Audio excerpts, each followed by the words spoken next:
Good morning. Good morning. How you doing? How you doing? Grab a seat. Hi, Grab a seat. good morning. How was breakfast? Amazing. Amazing. Yeah. Yes. The weather is nice Morning, today, everyone. so Don't say that. We're in a dark room inside. The weather is terrible outside. Here is where you want to be. Where you want to be all day. Incredible. Okay, so we are going to talk. We talked a lot about AI yesterday. We're going to focus a little bit in hiring and AI as the starting point for this discussion. Of course, in the audience, if you think of questions as you go, the Q&A should be open throughout. We won't have it popping up in the background, but pop any questions that you'd like in there as we go, and we'll have slightly longer than the usual kind of 5 minutes for questions from the audience at the end. So I think the easiest way to start and frame this is we now live in a world where everyone is experimenting with AI tooling to try and make their lives more efficient. And so we're at a stage now where AI screens a lot of our candidates before a human ever gets to see the person behind the CV, right? So I guess to start us off, what are your thoughts on that? What are your thoughts on taking the human out of the beginning of that hiring process? to begin with, I will say that, first of all, anything I share today is my personal views and not of my employer. Just full disclaimer there before I get in trouble. I also mentor a lot of researchers outside of the company. So what I hear is, in the market today, especially where there are more candidates than open roles, it's starting to feel a lot more transactional, right? That results in impersonal rejection emails or, even worse, like complete ghosting, right? So it's what should be a human-centric experience is feeling a lot more transactional, more focused on the employer that's trying to hire and emphasizing like what they're looking for versus, and not as balanced in terms of the candidate also having the opportunity to evaluate and assess if it's the right fit for them. Yeah, absolutely. I personally have mixed feelings. And actually connecting to this, right? A lot of the times candidates feel this compelling need to fit the job description, right? So I've noticed over time that instead of putting out their skills and what they're great at, sometimes they just want to match the job description. And I don't know, we were discussing about this yesterday as well. I find it a bit ironic, and I've been thinking about it, that candidates looking for a job take the job description text, put it in ChatGPT with a prompt, and then get a revamped CV that perfectly matches that. And then that CV gets sent and gets reviewed by another AI. And then the question is, will it be filtered out or pass through to the next stages? Yeah. So there are these dilemmas and these things to think about. And personally, I don't have a clear answer for it or a suggestion or a recommendation of what we should do. For me, it's just a matter of looking at how things are happening right now and trying to understand and then figure out how to make the most of it. But again, I think I'm going to become a bit unpopular. I'm going to bring it up again. It still comes back to the people and the humans being authentic, being genuine, and playing on that a lot more. Yeah, standing out, being more human in the process world that is more AI driven. Yeah. You said you'd be unpopular. I think that's quite a good message. I think that's quite a positive message to have in this sort of space. We're just talking about AI. I love it. So, Marinate, let's talk from a researcher's perspective. So, what are you seeing that kind of early career researchers are doing differently that you think, as a hiring manager, as researchers who are hiring, you should be paying more attention to?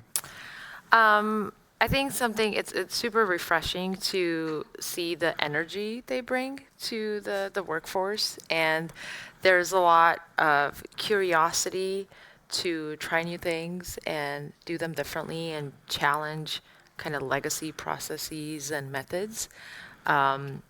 They're a lot more open to collaborating, and so I would say like just that energy and curiosity and trying new things. So it's very refreshing. Nice. The energy of youth. Yes. Yeah, I don't remember it. It's been a long time. Neither do I. So. It's a good balance. Yeah. Amazing. And Michaela, from an engineering leadership perspective, like, what are your thoughts on that? How do you, or maybe beyond that, how do you kind of evaluate that mindset, the potential that you can see in someone early career-wise? How do you manage that from an engineering standpoint? Just a disclaimer as well. Also your personal I'm thing. responsible for cross-functional teams, and actually I have more experience in hiring PMs and designers, but also engineers. I think what I'm looking for, what we're generally looking for across the three roles. So there are some valid things across the three roles. So beyond the expertise and the knowledge in the specific field, one, we're looking at people that are really great team players. And you might roll your eyes and think, oh my God, such a cliche. But nowadays it is essential. And in the setup that we have with people working in pairs and in cross-functional teams where we really need people to collaborate and work well and glue well together, we are looking for people that are open to discussions.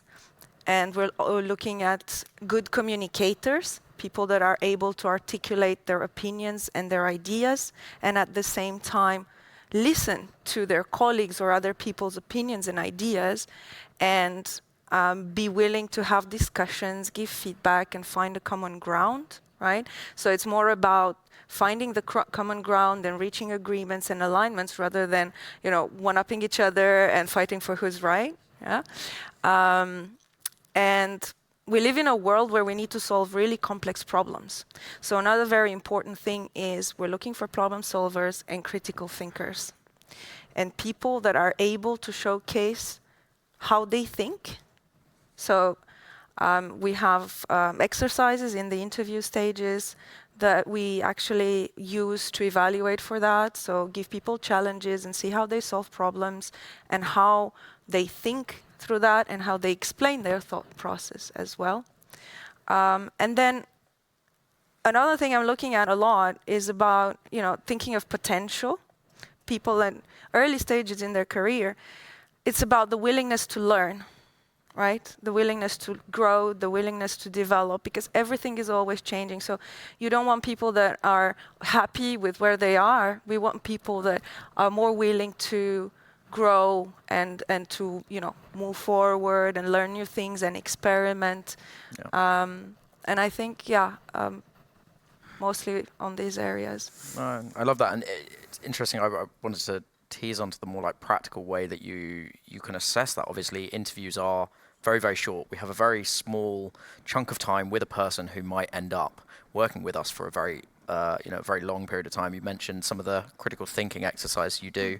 I guess a question to both of you: what kind of signals are you looking for? What kind of exercises do you do in your interviews to work out that someone is that growth mindset team player, that they are going to be a good fit for the team and moving forward? I can go first, or I can actually continue. We'll roll through. From what I was mentioning earlier. So we have different exercises throughout the interview stages, and that's whether for designers or PMs, but also for developers, where, yes, we give them problems to solve, we give them challenges. And one idea is to look at, okay, how do they understand the problem? Do they ask further questions? Do they try to get more information about the context so that they can formulate afterwards some ideas? Or do they jump straight to solutions, right? And actually, an interesting topic I was discussing with Tali earlier, which is nowadays quite relevant. Are they using AI to solve the assignments or not? How do they use it? Are they able to use AI as a leverage to help them out? And then are they able to explain clearly how they use that in their assignment and to their advantage, right? Because it is important nowadays to look for that as well. And then talking about working in a team and collaboration, we also assess a lot for that through, for example, for engineers in pair programming sessions. And we look at how they work together, how they explain through solving a situation, how they get feedback, how they listen to feedback, how they take respond to all suggestions those into things, yeah. account throughout the process. So yeah, these are a couple of Rigorous. things. Yeah, useful, really good. Yeah, I think in a similar line, for the collaboration, it's focusing on the behavioral questions and understanding, how do they act in a like this tension, right? Like how are they solving problems? How are they giving and receiving feedback? How are they collaborating across disciplines? So situational, like specific examples help with that because they can craft a scenario like this is what happened and this is what I did. It's super helpful to understand like how they navigate those things. And then for critical thinking, I think it's, are they asking thoughtful questions to frame the problem and really understand what are they trying to solve for before they jump into the solution. So if they're able to articulate their thought process rather than this perfect plan, it's always helpful to get a glimpse of how they solve problems. Yeah. It's interesting you say rather than that perfect plan. Do you get skeptical if someone comes in with what's almost too good of an answer? Is it AI generated? Yeah. Literally in an earpiece during the interview. I think, as just again connected to also the discussion I had earlier this morning, it's difficult for us and we're still learning how to spot it, right? But then with experience and over time, you get it. And you have the experience in a specific field like UX research and overall product design or product management. So in a way, you notice it, whether it's a genuine response or not, and in the conversation you start figuring things out. And if you have a doubt, right, as an interviewer, for example, you start probing. And once you do that, you realize whether the answers stand or not. Yeah. That's fair. Let's move on a little bit, I guess, into some of that early stages of that process. So I appreciate both you are hiring managers. You're not really involved in the decision of what the practice is or what the process is for hiring within your company at that sort of fundamental level. But how are you guys kind of ensuring that the AI you're using or the hiring tools you're using aren't like overlooking strong candidates, aren't biasing against certain things? How do you factor that into your hiring process? I can take that quickly. I mean, honestly, I would say there's, we use third-party tools, so we don't really have visibility that much into what happens in the third-party tool, but I think something that the candidates can do to stand out in the application is doing that personal and proactive outreach to the hiring manager or recruiter, especially in the initial phase where the role just gets posted, like you're in the first wave, and trying to learn and genuinely understand like what is the role about, what's the expectation, what does it take to be successful. So taking that extra step could help kind of beat the bot. Essentially. More of the personal touch up front, right? Yes, exactly. Again, personally, I don't have that much experience with it, but I'm just thinking what I would consider, right? It makes total sense to know clearly like the models, right? And the training data and have transparency over what training data is being fed in, right? Yeah. And have clarity over that. And also be able to like have the AI check against itself, right? Against biases, right? And look at, I don't know, diversity analytics, right? So take the rejected candidates and compare with the accepted candidates and see if you have like failures in patterns or, bias in one side or the other. And I think that's the most important. Like over time, it's easy now with this to spot bias, right? And it's important to look at that. But yeah, I think that diversity analytics side of thing is essential.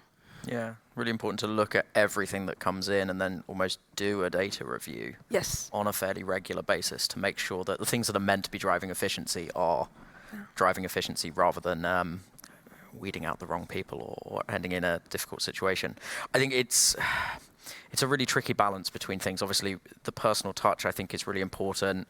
The benefit of systems that make it easy to apply for jobs are obviously really good from a candidate perspective in the market where you're applying for lots of jobs. From your personal opinions, things like easy apply on LinkedIn, right? You can click one button and apply for 10, or you can click a button and apply for a job in 30 seconds. You can apply for 10 jobs in 10 minutes. Very much flies against the suggestion of the personal touch that you've put out, but from a candidate who has got to or is trying to find a job in a saturated market, what are your thoughts on easy apply? I think volume. Yeah. When I think easy apply is just numbers. And I'm not sure if that necessarily means quality. And then it's about having criteria in place and ways to filter for the quality, right? Yeah. Nice. Yeah, I think similar. It's just a lot of the noise, right, that comes through with the easy apply and the systems that might not necessarily be designed to handle that volume and nuance. So underline that importance of personal touch and networking and staying in touch with people and the companies that you hope to work one day. Yep. And building those relationships over time, not the last minute you need it and send a message. Call, like, can you refer me to the role? Yeah. We haven't worked together. In a really long time. Yeah. So just nurturing those relationships over time. So when the opportunity does come up, then you have that established relationship. Yeah, that makes sense. And it's important, right? Although I'm a people pleaser, so if you want to be referred for a job with me, I will get a lot out of it, even if we've met over coffee and only spoken for 5 minutes. Let's chat a little bit about further into the process. So obviously it hits a point where recruiters in our company are also doing a sift through what the AI has probably chucked out for us. Very specialist roles we're hiring for an awful lot of the time. How do the pair of you help kind of the recruiters who might not be embedded in design functions and product functions and engineering functions understand like what it is you're looking for so you don't lose people at that stage? I can take that first. I have an easy one. And I spoke about pairing a lot yesterday. So we actually pair with recruiters as well. Throughout the different stages in the interview process. I don't know, just to give an example in recruiting designers, through the portfolio reviews, through the first interview stages, through the assignment, like practical exercises. And that helps the recruiters over time, and I would say a rather short period of time, right, to understand what we're looking for, the kind of questions we're asking, better than them getting a brief from us, right? Having a list of skills required and criteria and questions we ask. That's useful, that's helpful. I feel that having this interaction and being part of those processes and pairing together with, the expert responsible for hiring for a specific role adds a lot more value to it and helps recruiters get a better understanding. What worked for me is, I think first and foremost is steering away from using like discipline jargon for recruiters, right? That's like strong, mixed methods experience. Well, what does that mean for the recruiter, right? So just simplifying that language and saying like, hey, the candidate should be comfortable with using different research methods and, being able to influence the direction of a design or product with the insights. So really simplifying that language so they're not having to learn your craft to be able to help recruit. Yep. And just partnering with them maybe the first few candidate reviews. So you're giving feedback and like pointing specific things that you're looking for and having that clear job description and criteria, just kind of helping coach them essentially. Coach them, lose the jargon. Yeah, mixed methods definitely sounds like something a cocktail maker does. I would like to add a reply to this one actually regarding the jargon because it's something that I have very strong personal opinions on. yes, to some extent. However, I still believe that it is important for recruiters to understand part of the jargon and the meaning of certain frameworks or approaches and so on, because they come up in discussions. True. And when they have like their filtering candidates, their screening candidates and screening calls, they need to be able to understand to some extent what the candidate is talking about. And I do believe that it is important still to grasp that context. Yes, they will never be experts in UX research, right? But it is good for them to understand the context of that world.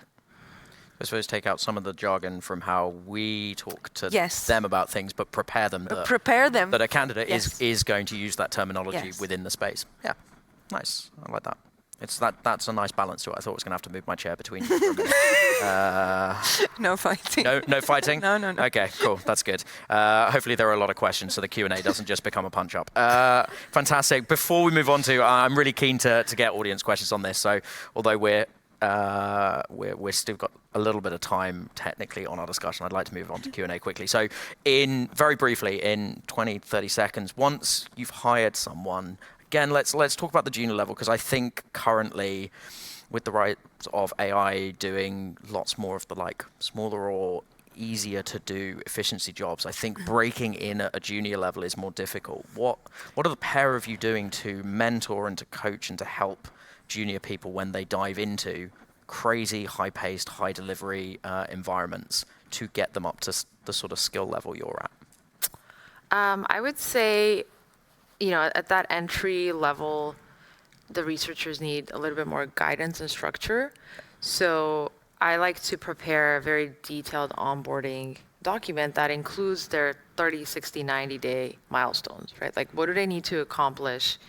And, when do they need to deliver their first research report? Or if there is specific stakeholders they need to meet. So it's outlined so it helps them kind of get on the right track right off the start. Another thing that's worked is pairing them with the onboarding buddy or mentor that's maybe more of a senior researcher or a lead researcher who can kind of be their support system. Because they might not necessarily feel comfortable asking you specific questions as their new manager, right? Yeah. But they would feel more comfortable with their peers to have those discussions. So those are a couple of things that have worked. I love that. And I love the important distinction between having a strong senior mentor that is not your manager. I think really helps, especially in those early days. I subscribe to that. Yeah. +1 senior. Yeah. Back on track. Anything else, Michaela, that you do differently? Similarly, right, having an onboarding structure, right, with clear milestones. And for us, it's essential to have a pair, a more senior member of the team that also has the willingness and openness to teach and mentor and work alongside. And the other thing that I thought about and I saw in different contexts was giving the new joiners, especially if they're juniors, access to people, right, around them, not only part of their immediate team, but outside their team, that they could learn from or they could reach out to for help. So making them comfortable, in knowing that they could go to other people outside of their immediate bubble to ask for help and to learn more and, get more comfortable in the role and more comfortable with what they already know and what they are willing to learn. Amazing. So I guess as a full summary, I think what I've kind of heard from you both today is at that very early stage of things, candidates, anyone in the room, anyone online who is looking in this current market, AI sifting is going to happen to you. So trying to put that more personal touch in, it can be awkward and weird to reach out to hiring managers, to recruiters, but it's worth it. It is worth that extra personal touch off the bat. Hiring managers in the room, if you're not pairing with your recruiters and getting them upskilled and coached into the terminology, into what you're looking for, then that is going to be a break in your process. And then I think finally, yeah, making sure that at that onboarding stage of things, someone new in, really strong. It sounds just a really strong culture of support. I think you're sort of suggesting around new hires, which actually at whatever level someone comes into a business, you can be an expert in your craft, but you are a new starter and a first timer usually in a new company. Every company is slightly different, so wonderful. Thank you so much for the conversation. I think we'll now move on to some Q&A from the audience. Do I have to, let's see, oh no, I don't have to press this. I won't press this. I'll put this back down. Amazing. Oh, love this. Lots of upvotes for what I can already see, even though I've only read the first bit, might be quite a spicy question. I believe interview exercises are unfair to candidates. Typically, oh yes, free work for the company. People are under enough pressure without the hassle of spending time on these things. So I'll dissect some of the spiciness from that. I'm going to assume that you're not just using interview candidates to do your job. But the exercises themselves, how do you ensure that the exercises that you present in interviews do show off the skills you're looking for? What are your thoughts on this as an unfair approach? I can answer very quickly. In a way, I know from discussions with other friends that work in large-size companies, enterprise-level companies, there's a lot of confidentiality issues in giving people that are not within the company access to company code and company data. So in a way, that's already out of question. Yeah. Right? So it's about having exercises or challenges, small challenges, that are replicating work scenarios, but are not actually real life or working on real products and coming up with real solutions or real code. They're just replicating work scenarios, and having finding a balance between giving an assignment, for example, that wouldn't take a month of a person's time or wouldn't take a week of a person's time, trying to find a balance of, okay, you can invest some time in this to be able to showcase your skills, your knowledge, your approach in solving a problem. And then, it's about that, really. Yeah. That's fair. Arne? I would say, more recently, I've kind of eliminated that out of my hiring process. The exercises? Yes. Or the unfairness in your exercises? The exercises. The exercises. Okay. But even when I've done them, I try to make them super irrelevant to the company. Yeah. It's like a random, a pet shop or totally unrelated to the company that, I was at the time and doing, asking to do. It's just because the importance is more how they're thinking and planning the research, like how are they collaborating? Are they asking questions as they work through the exercise rather than and being able to manage that perception that we're getting free labor, because that's not the goal. Yeah. So those are the two approaches. No, that's really good. I'm in the last hiring process that I did, I got a bit of pushback that I wanted to change the process we were going to do, because I didn't think the process that was laid out as standard was actually going to tell us what we needed to know to differentiate candidates. And in the end, it ended up being a more heavy time cost for me as the hiring manager, but did an on-the-fly exercise. So came in and gave an exercise and said, we're now going to do essentially a simulated research scoping session. Here is the challenge. And I gave that deliberate, left out all the important details that you have to probe for, and then assessed how well that sort of probed through. But again, it was an irrelevant kind of experience on that. So on that, how do you feel about in-the-moment exercises? What are the benefits of those? What are the downfalls of in-the-moment exercises? I think they allow space for creativity. I think they work if you are a more experienced hiring manager or an experienced person in your field, because then you're able to gauge on the spot certain things. Potential, yeah. But again, from a company perspective, I don't know whether that would ensure have you covered all the criteria? Have you covered all the areas that you need to check for in order to be able to do a fair evaluation? Because you're doing that exercise with one candidate versus doing something different with the other candidates.